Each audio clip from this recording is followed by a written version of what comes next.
Hello everyone. कैसे हैं आप लोग। मार्केट क्लोज हो चुका है। निफ्टी 34 पॉइंट चढ़ के 25,418 पे क्लोजिंग दिया हुआ है। वही बैंक निफ्टी की बात करें तो ऑलमोस्ट इसको फ्लैट टू पॉजिटिव आप बोल सकते हैं। 52,188 के ऊपर अभी ट्रेड कर रहा है। निफ्टी तो अभी अपने ऑल टाइम हाई के आसपास ट्रेड कर रहा है, लेकिन अभी बैंक निफ्टी अभी भी ऑल टाइम हाई से अभी थोड़ा सा नीचे बना हुआ है। इसमें पॉसिबिलिटी है कि आने वाले दिनों में आपको और भी ज़्यादा अपसाइड का मोमेंटम देखने को मिल सकता है। चलिए, आज मेन हमारा टॉपिक रहेगा कि मार्केट में क्या ऐसा कोई रास्ता है कि हम सेफली अपना पैसा जल्दी से जल्दी ग्रो कर सकते हैं। वैसे तो मार्केट में जो भी बात आता है कि जल्दी पैसा बनाना हो, आज लगाया कल दोगुना, तो ऐसा काम तो सिर्फ आपको एफएनओ में देखने को मिल सकता है। लेकिन क्या एफएनओ सबकी बस की बात है, जिसको हम फ्यूचर एंड ऑप्शन बोलते हैं? तो इसका जवाब है नहीं। वैसे आपको तो उसका डाटा पता ही है। जब भी रिसेंट ही था कि 4% लोग इसमें प्रॉफिट करते हैं, बाकी 96% लोग इसमें पैसा गंवाते हैं। लेकिन थोड़ा सा सुधार हुआ है जब से थोड़ा सा मोबाइल वगैरह इंटरनेट की सुविधा मिला है, लोगों तक काफ़ी फ्री में नॉलेज भी पहुंच रही है यूट्यूब के ज़रिए, सोशल मीडिया के ज़रिए। तो कुछ लोग इसमें थोड़े थोड़े अब मास्टरी हो रहे हैं, तो खुद का पैसा बचा रहे हैं और धीरे धीरे वो 4% से बढ़ के 8-9% के करीब में जाकर पहुँच चुका है। लेकिन जो 4% जो पहले लोग पैसा कमाते थे, आज जो जो डाटा 9% के करीब में पहुंचा है, मुझे लगता है कि जो 5% की भी बढ़ोतरी हुई है, तो कौन लोग हैं? आपको क्या लगता है? कोई बाहरी लोग हैं, आम रिटेलर है, आप हैं या फिर मैं हूँ? ऐसी बात नहीं है। ना ही तो आप हैं, ना ही मैं हूँ, ना कोई नया पर्सन है इसमें। वही पैसा कमा रहा है जो 5% नए लोग आए हुए हैं, जो पहले से मार्केट में पैसा बना रहे हैं। हो सकता है उसके या तो फ्रेंड्स होंगे, या फिर कलीग होंगे, या फिर कोई रिलेटिव होंगे, कोई अपना ही होगा जो जो पहले से ऑलरेडी इसमें पैसा कमा रहा था। वही अपना नॉलेज अपने जिनसे ज़्यादा करीबी होगा उनको अपना नॉलेज जो दिए हुए हैं, तब जाके वो पैसा बना पा रहे हैं। बड़ा मुश्किल है एफएनओ में ट्रेड करना। उसमें आपको अगर ट्रेड करना होगा तो काफ़ी ज़्यादा चार्ट की एक्सपर्टीज चाहिए, तब जाके। या फिर बार बार साइकोलॉजी के ऊपर बात होता है कि साइकोलॉजी आपका स्ट्रांग होना चाहिए। तो बड़ा मुश्किल है उसमें। अगर सिंपल तरीका से बोलूँ तो वो पैसा तो बनता भी है, तो पैसा वहाँ पे लोग गवाते भी हैं। तो हमारा टॉपिक वो नहीं है, हम तो इन्वेस्टर हैं, तो उसके बारे में बात करना ही बेकार है। तो इक्विटी, अगर आपको इक्विटी से अगर पैसा बनाना होगा तो आपके पास दो ही ऑप्शन है। या तो आप उसमें इंट्राडे करिए, या फिर आप उसमें इन्वेस्टमेंट कर सकते हैं। तो इन्वेस्टमेंट का भी अपना अपना अलग अलग तरीका है। कितने लोग उसमें एसआईपी वगैरह करते हैं, उनको चार्ट से कोई मतलब नहीं होता है। कोई अच्छा फंडामेंटल वाला कंपनी देख लिया, बस उसी में अपना हर मंथ जो भी सेविंग्स हो रहा है उसमें अपने सेविंग का कुछ हिस्सा उसमें आप कुछ इन्वेस्टमेंट वो करते रहते हैं, चाहे वो कोई भी भाव चले या फिर अप जाए चाहे डाउन जाए। कितने लोग तो डाटा भी नहीं देखते हैं कि हाँ कि अब की बार कैसा उसका प्रॉफिट एंड लॉस रहा, जो तिमाही पे निकलता है। ना बैलेंस शीट चेक करते हैं, उनसे कोई मतलब नहीं होता है। कहीं से सुन लिया कि हाँ अच्छी कंपनी है, बस उसमें पैसा लगाया जा रहा है। तो एक तो वो तरीका होता है। तो उसमें भी ऑलमोस्ट कुछ, अगर आप पोर्टफोलियो बनाते हैं, मान लीजिए आपने कोई 20 स्टॉक का आपने पोर्टफोलियो बना लिया है, और उस फंडामेंटल को समझ के और आप इन्वेस्टमेंट करते हैं, तो उसमें क्या होता है कि मुश्किल से, ऐसा तो नहीं है कि आप लॉन्ग टर्म के लिए जो 20 स्टॉक खरीदिएगा और उसमें कंटिन्यू एसआईपी कीजिएगा, तो ज़रूरी नहीं है कि आने वाले 10 साल या 15 साल के बाद जितनी भी कंपनियां अभी अच्छे से प्रॉफिट दे रही हैं, आगे भी वैसे ही कंटिन्यू कर पाएंगी। क्योंकि चीज़ें बदल रही हैं, हालात बदल रहे हैं। यहाँ पे बहुत सारा फैक्टर आ जाता है कि क्या होगा, कंपनी आगे सस्टेन कर पाएगी कि नहीं कर पाएगी। आने वाले हरदम आदमी देख रहा है कि नए नए कॉम्पिटिटर मार्केट में आ रहे हैं, चीज़ें बदल रही हैं, टेक्नोलॉजी बदल रहा है, लोगों का डिमांड बदल रहा है। उसके हिसाब से जियोग्राफिकल अगर देखा जाए तो पूरी कंट्री एक दूसरे के साथ जुड़ी हुई हैं। कभी कहीं कोई टेंशन हो जा रहा है, कभी कोई टेंशन हो जा रहा है, तो कभी महंगाई हो जा रही है। तो बहुत सारा फैक्टर है कंपनियों के आगे बढ़ने के लिए। तो मुश्किल होता है। अगर अगर आप अभी से अगर कोई 20 स्टॉक में इन्वेस्टमेंट शुरू करते हैं कंटिन्यूसली, तो उसमें से मुश्किल से ही आपको 5 से 6, या फिर हो सकता है अगर आप ज़्यादा भाग्यशाली हैं तो 10 स्टॉक ही ऐसा होगा कि आगे 10 से 15 साल या फिर 20 सालों तक आपको कंटिन्यूसली पैसा बना के दे सकें। तो इसमें होता क्या है कि, लेकिन वही जो अगर 20 स्टॉक में से अगर 5 स्टॉक भी अच्छा से चल गया, तो जितने अपने आपके जो 15 स्टॉक्स हैं, तो उनका जितना भी भरपाया होगा वो कर भी देती हैं, और साथ में आपका पैसा भी अच्छा बन जाता है। एक तो ऑप्शन हो गया कि कोई 20 स्टॉक का पोर्टफोलियो बना लीजिए, उसमें कंटिन्यूसली एसआईपी कीजिए। और दूसरा ऑप्शन है कि जिसको मैं प्रेफर करता हूँ कि मैं अक्सर लोग फंडामेंटल को ज़्यादा ध्यान देते हैं, लेकिन मैं फंडामेंटल मेरे लिए सबसे इम्पोर्टेंट है फंडामेंटल। और दूसरी चीज़ हो गया पहला तो हो गया फंडामेंटल हो गया आपका, और दूसरा हो गया आपका प्राइस। क्योंकि प्राइस को लोग अक्सर मिस कर जाते हैं। यहाँ पे अगर आप ट्रेडर हैं या फिर इन्वेस्टर हैं तो अब तक आपने सुन ही लिया होगा कि भाव भगवान हैं। तो वही बात है, यहाँ पे अगर आप मार्केट में हैं तो आप एक प्रकार से बनिया हैं। आप कोई भी कास्ट से हैं, कोई भी रिलीजन से हैं, उससे मतलब नहीं है। अगर आप इसमें हैं, अगर आप शेयर्स की खरीद बिक्री करते हैं तो आप भी एक प्रकार से बनिया ही हैं। अगर अगर बनिया का अगर सिंपल सा फॉर्मूला देखा जाए तो पैसा आखिर में कैसे कमाता है कोई बनिया, तो हमारे तो जो पूर्वज हैं उनका तो एक ही का नाम था, बनिया अगर खरीदने में नहीं कमाएगा तो बेचने में क्या कमाएगा। इससे क्या मतलब है। तो जब बनिया को अगर देखा जाए तो बनिया पैसा कैसे कमाता है, सिंपल सा तरीका है। कोई सामान उसने मार्केट से खरीदा जिसका भाव था मान लो कि 10 रुपया, 10 रुपये में उसने खरीदा, फिर उसको उसने बेच दिया 12 रुपये में। ये जो 2 रुपये का डिफरेंस है ना, यही यही होता है हमारा एक्चुअल में प्रॉफिट होता है। तो हमें करना क्या होता है कि हमारे जो पूर्वज है वो बोलते हैं कि आप जो अपने कस्टमर को जो माल सेल करोगे उसको तो आप पैसा बढ़ा के बेच नहीं सकते हो। क्योंकि आप अगर आप 12 का सामान 13 में बेचोगे तो हो सकता है कि आपका जो कस्टमर है वो दूसरे दुकान पे शिफ्ट हो जाए। क्योंकि उस वो तो महंगा खरीदेगा नहीं, उसको तो भाव पता है कि एक प्रोडक्ट है, इसका दाम हर जगह 12 रुपया है, तो आपको 13 रुपये कैसे दे सकता है। तो सिंपल सी बात है कि 10 में खरीदोगे तो आपको 12 में भी बेचना पड़ेगा। इसको आप चेंज नहीं कर सकते हो, लेकिन आप चाहो तो इसको चेंज कर सकते हो। कैसे। अगर आप भी तो मान लेते हैं कि मार्केट में आप प्रोडक्ट सेल कर रहे हो, तो यहाँ पे दुकानदार हो गए, लेकिन जहाँ से आप माल उठा रहे हो, जहाँ से आप खरीद रहे हो, उसके लिए आप कस्टमर हो। आप चाहो तो उससे इसमें थोड़ा सा कंसेशन करवा के, जो भी कुछ बोल के या फिर कुछ भी समझ के, कुछ ऐसा टाइम पीरियड भी होता है कि जब उस टाइम पे आप खरीदोगे तो यही 10 का माल आपको हो सकता है कि 9 में भी मिल जाए, 8 में भी मिल जाए। तो आपको करना क्या होगा कि आप अपने कस्टमर से जिसको आप बेचना है उससे आप ज़्यादा महंगा में तो बेच नहीं सकते हो। तो सिंपली तरीका है कि आपको उसमें कस्टमर से ज़्यादा कुछ नहीं करना है।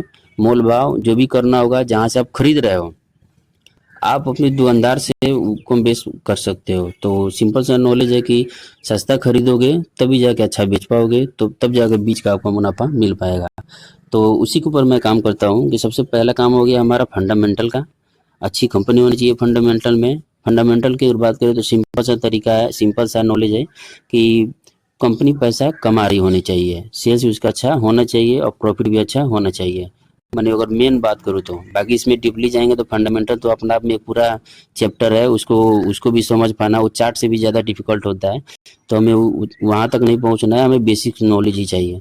तो फंडामेंटल में देखें तो बस हमारा काम हो गया सेल्स और प्रॉफिट, बस यही होना चाहिए। और दूसरी चीज़ हो गई कि हमको भाव भी चाहिए। भाव बोले तो प्राइस, हमें राइट प्राइस भी चाहिए। ऐसा नहीं कि हम कहीं पे भी खरीद लेंगे, कोई भी भाव मिलेगा तो कोई भी भाव पे खरीद लेंगे। सिंपल सा एक बात हमेशा याद रखिएगा, जब भी मार्केट में आप आते हैं खरीदने के लिए तो मार्केट में अधिकतर लोग ठगा जाते हैं ये समझ के कि अरे अच्छी कंपनी है, कहीं पे यूट्यूब में देख लिया या फिर कहीं सोशल मीडिया पे सुन लिया कि हाँ इसको फलाना कंपनी है, इसमें इसको बहुत बहुत बड़ा कोई ऑर्डर मिला हुआ है, इसका ऑर्डर बुक बहुत शानदार है। अरे शानदार है तो उसमें क्या होगा, उसमें भी तो आपको समय देना पड़ेगा। कितने लोग जैसे ही उनको कोई न्यूज़ मिलता है वो तुरंत से अपना चार्ट खोलेंगे और उसमें एंट्री बना के बैठ जाएंगे। अब आगे चल के क्या होगा, मार्केट का तो काम ही है जिग जैग में चलना। सिंपल सा काम करता है, ऊपर जाएगा फिर थोड़ा सा करेक्शन होगा, फिर फॉलो थ्रू करके ऊपर जाएगा, फिर करेक्शन, फिर ऊपर। मार्केट ऐसे ही तो चलता है। लेकिन हम क्या करते हैं, जैसे हमने सुना कि हाँ मार्केट ऊपर के लिए निकल रहा है, बस बाइंग कर लो। मान लो कि आपने यहाँ पे बाइंग कर लिया, सिंपल सी बात है, यहाँ से मार्केट अगर चलना शुरू किया है, अगर मार्केट यहाँ से भाग के यहाँ तक आया है, अगर गलती से आपने यहाँ पे फोमो में बाइंग कर लिया, अब होगा क्या। अब थोड़ा सा हो सकता है कि थोड़ा सा आपको प्रॉफिट दिखे, यहाँ से यहाँ तक आपको प्रॉफिट दिखे, लेकिन जब वहाँ से थोड़ा सा करेक्शन आएगा उस टाइम पे आप खुद को संभाल नहीं पाइएगा। ये जो टाइम पीरियड होगा ना, हो सकता है 1 महीने का भी हो, 2 महीने का भी हो, यहाँ तक कि 6 6 महीने तक कोई कोई स्टॉक ऐसा होता है जो कि साइडवेज हो जाता है। अभी तो आपको मैं आगे चार्ट भी दिखाऊंगा कि जो बड़े बड़े स्टॉक्स हैं, जो ब्लू चिप से स्टॉक्स हैं, हमको लगता है कि 3 3 साल 4 4 साल तक अपने अपने एक ही एरिया में वो घूम रहे होते हैं। अभी फिलहाल की मैं बात कर रहा हूँ, जबकि मार्केट कितना बुलिश है आप 3 साल से देख रहे हो, उसके बावजूद भी मैं आपको ऐसे से अब स्टॉक आपके सामने दिखाऊंगा कि अभी भी वो साइडवेज बने हुए हैं। अभी तक वो अपना हाई ब्रेक नहीं किया है, जो 3 साल पहले उन्होंने हाई बनाया हुआ था। जबकि प्रॉफिट भी कर रही है कंपनी, हर चीज़ सही है, लेकिन वो आगे नहीं निकल पा रहे। रीजन क्या है? क्या चार्ट में कोई गड़बड़ी है या फिर फंडामेंटल में कोई गड़बड़ी हो गया? नहीं। मार्केट का सिंपल सा रूल है, ऊपर गया नीचे आया, ऊपर गया नीचे आया, वो जिग जैग में ही चलता है। तो अगर मैं बात कर रहा था कि अगर आप फोमो में बाइंग करते हो, हमेशा टॉप पे बाई करते हो, ऐसे करके अगर आपने मुश्किल से अगर 20 कंपनी में बाइंग किया, आपका अगर यही आदत है, तो मान लीजिए आपने 20 कंपनी में ऐसे बाइंग किया टॉप पे, तो उसका रिजल्ट क्या होगा? 20 में से ऐसा होगा कि आपको 5 कंपनी ऐसे मिल जाएंगी।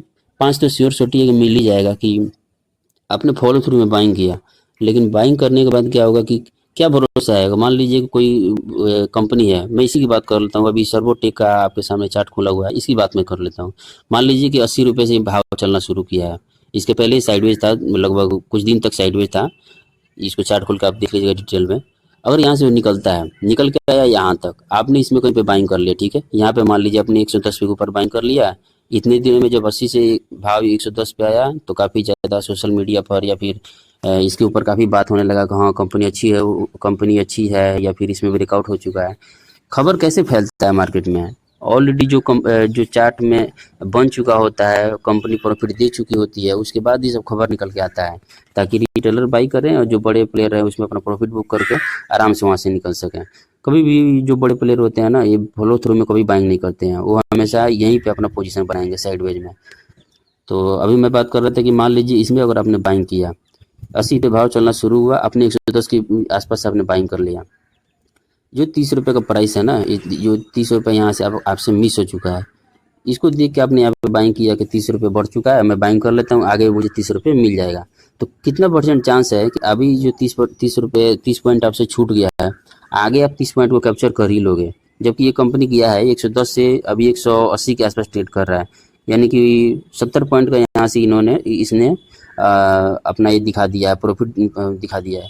लेकिन ऐसे अगर आप बाइंग करते रहोगे, तो मुश्किल से लगता है कि एक आध दो कंपनी ऐसी होंगी जहाँ आपका तिकड़म लग जाएगा, उसमें आपका पैसा बन जाएगा। लेकिन जब आपका यही आदत बना रहेगा मार्केट के अंदर में, तो 20 कंपनी बाई करोगे, तो मैं आपको मोटा मोटी रेशियो बताता हूँ कि मुश्किल से आपको 5 कंपनी में से प्रॉफिट होगा, बाकी 15 कंपनी में आप फंसोगे। उसमें क्या होगा ना कि आपका टाइम खराब होगा। हमारा फोकस क्या है? कम टाइम में ज़्यादा पैसा बनाना है। यहाँ हम टाइम को नहीं छोड़ सकते हैं। अक्सर लोग बात करते हैं कि हाँ इस कंपनी को देखो, इसने 5 साल में इतना प्रॉफिट दे दिया, इस कंपनी को देखो इसने इतना प्रॉफिट दे दिया। तो जब प्रॉफिट दे दिया, तो सिर्फ प्रॉफिट, जहाँ प्रॉफिट की बात आती है वहाँ टाइम इंक्लूड हो जाता है। बिना टाइम के भी, टाइम जो ऐसा फैक्टर है, बिना टाइम जोड़े आप कोई भी प्रॉफिट को जस्टिफाई नहीं कर सकते हो। टाइम और प्रॉफिट दोनों एक दूसरे के पूरक हैं, एक दूसरे के बिना अधूरा है। जब भी प्रॉफिट की बात आती है वहाँ आपको टाइम इंक्लूड करना ही पड़ेगा। तो सिंपल सी बात है कि हमें क्या क्या करना है कि पैसा तो बन जाता है। कोई अच्छी कंपनी हो, बड़ी कंपनी, ब्लू चिप में चले जाओ, जैसे हिंदुस्तान लीवर हो गया, अभी डाबर हो गया, एफएमसीजी की बात कर रहा हूँ। अगर व्हीकल वगैरह में जाओगे तो उसमें चले जाओ, तो आपका टाटा हो गया, आइचर हो गया, महिंद्रा हो गया, ये सब कंपनी हो गई जो कि ब्लू चिप बन चुकी हैं। उसमें भी जाओगे, आंख बंद करके कहीं पे भी बाइंग कर लो, चार्ट से कोई मतलब नहीं है, तो पैसा तो आपको बन जाएगा, डेफिनेटली बन जाएगा। अच्छी कंपनी है, जब बंद नहीं होगी तो आज नहीं तो कल जो अपनी आपने हाई लगाया हुआ है, आप कहीं पे भी बाइंग करो, थोड़ा समय दोगे उसके बाद तो आपको प्रॉफिट दिखना शुरू हो जाएगा। लेकिन हमें क्या करना है? हमें टाइम को भी इंक्लूड करना है। जब टाइम फैक्टर आता है इसमें हमारे पोर्टफोलियो में, अगर प्रॉफिट एंड लॉस टाइम के अकॉर्डिंग अगर मैनेज हो रहा है, तो हम टाइम को कैसे छोड़ सकते हैं? थोड़ा सा एक्सपर्टीज तो आपको इसमें होना ही पड़ेगा, चार्ट को समझना पड़ेगा, कि फंडामेंटल सिर्फ देखने से काम नहीं बनेगा। तो हमारा हमारा काम क्या होता है कि सही फंडामेंटल भी होना चाहिए और सही प्राइस भी होना चाहिए, तब जाके आप अच्छा पैसा मार्केट में बना सकते हो। वरना भूल जाओ कि आपको अगर जल्दी से पैसा जल्दी से पैसा बनाना होगा, दिन दुगुना रात चौगुना अगर पैसा सोच रहे हो जल्दी करना है, तो मैं एफएनओ कर लेता हूँ या फिर इक्विटी में भी ट्रेड कर लेता हूँ, तो मुश्किल है, बड़ा मुश्किल है। आप कमाने आओगे, कमाने से पहले यहाँ से पैसा दे के चले जाओगे। इसमें क्या होता है, मार्केट में सबको दिखाया जाता है कि देखो हमने इतना प्रॉफिट कर लिया। अक्सर सोशल मीडिया पर आप देखते ही होंगे, बड़े बड़े नोट के बंडल लोग लेकर बैठे होते हैं, 5-6 बड़े बड़े स्क्रीन होते हैं, उससे आपको इन्फ्लुएंस किया जाता है कि आप मार्केट में आओ, पैसा लगाओ। लेकिन अल्टीमेटली होता क्या है? आप पैसा बनाते हो, डेफिनेटली नहीं बना पाते हो। खुद का पैसा तो लूज होता ही है, साथ में अपने फैमिली का भी सेविंग चले जाता है। वो उससे भी लोग नीचे गिर के काम करते हैं, लोगों से पैसा उधार लेके काम कर लेते हैं, ब्याज पे जिसको बोलते हैं, लोन लेके। लेकिन ये सब ठीक नहीं होता है। वही सब तो कर करके समाज में ऐसा मार्केट को लेके अभी भी भ्रम फैला हुआ है कि हाँ यहाँ कहीं जुआ है। अभी भी लोग यही बोलते हैं, जो पुराने ज़माने के लोग हैं। लेकिन अभी भी इंडिया में जो महाराष्ट्र साइड में चले जाइए या फिर गुजरात में चले जाइए, वहाँ पे देखिए बहुत सारे लोग हैं जो कि वहाँ पे मोस्टली लोग इन्वेस्टेड हैं। वहीं अगर दूसरे स्टेट में जाइएगा, अभी तो उत्तर प्रदेश में भी देख लीजिए, लगभग 10% के आसपास जो ऑल ओवर इंडिया में इन्वेस्टर्स हैं, 10% लोग उत्तर प्रदेश से ही आपका इन्वेस्टमेंट कर रहे हैं। वहीं दूसरे स्टेट की बात करें तो अभी बहुत इसका हालत ख़राब है। अगर बिहार में भी आइएगा तो यहाँ पे 5 से 6% के आसपास ही लोग इन्वेस्टमेंट कर पा रहे हैं। तो रीज़न वही है कि सिंपल सा बात है कि लोगों का इसमें थोड़ा सा सुना कि हाँ इसमें जल्दी पैसा बनता है। मोस्टली सारे लोग आए हैं इसके कोविड के बाद में, बस कहीं से देख लिया प्रॉफिट हो रहा है तो बस पैसा लगाना शुरू कर दिया कि बैठे बैठे पैसा मिल जाएगा।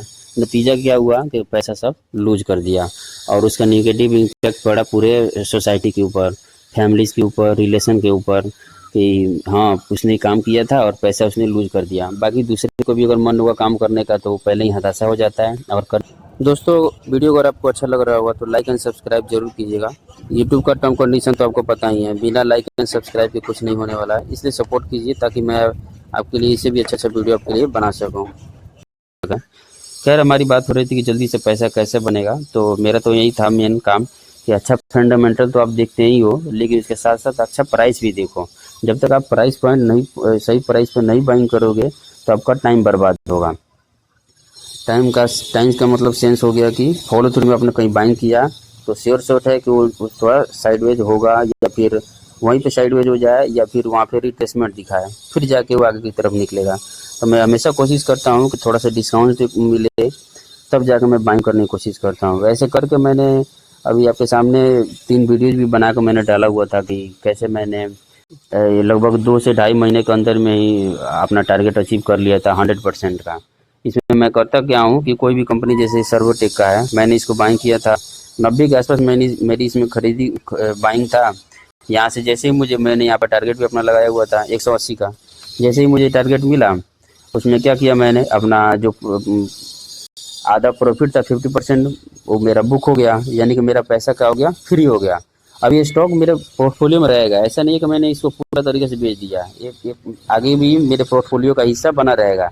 इसमें जब फिर थोड़ी गिरावट होगी, अभी तो ये अब फ्लो थ्रू में निकल रहा है, इसके बाद जब भी थोड़ा सा करेक्शन आएगा, वहाँ पे चार्ट सही रहेगा, डाटा सही रहेगा, तो फिर से मैं भी एंट्री बना लूँगा। सिंपल सी। दोस्तों, वीडियो काफ़ी लंबी हो जा रही है, ऑलमोस्ट 15 मिनट से भी ज़्यादा का वीडियो लंबा हो जा रहा है। कोशिश करूँगा कि इसका पार्ट 2 आपके सामने लेके आऊँ जल्दी से जल्द। अगर आप लाइक एंड सब्सक्राइब करते हैं, अगर सपोर्ट करते हैं, तो इसके ऊपर मैं पार्ट 2 इसका ज़रूर ले आऊँगा। तब तक के लिए धन्यवाद दोस्तों।